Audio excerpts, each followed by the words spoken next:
Cooperativa Agricola Volpago offre carne fresca di prima qualità. Ci trovi a Volpago del Montello, Pieve del Grappa, Tre Baseleghe e presso lo spaccio del contadino a Dolo e Massanzago. Benvenuti al Meteo.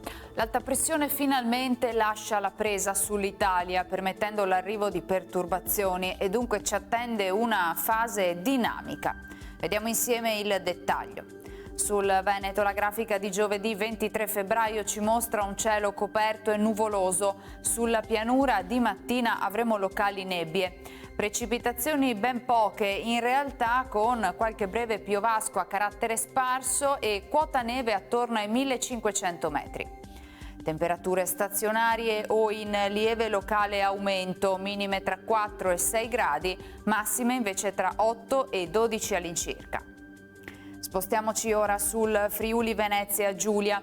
Anche qui prevalenza di cielo grigio con foschie e la possibilità di qualche debole pioggia sparsa. Sulla fascia alpina possibile qualche breve schiarita.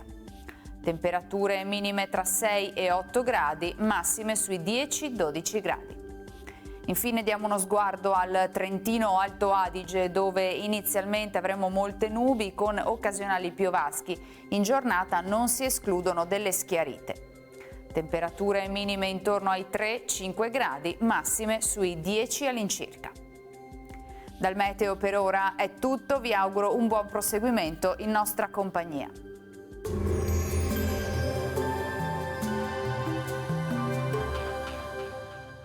Cooperativa Agricola Volpago offre carne fresca di prima qualità. Ci trovi a Volpago del Montello, Pieve del Grappa, Tre Baseleghe e presso lo spaccio del contadino a Dolo e Massanzago.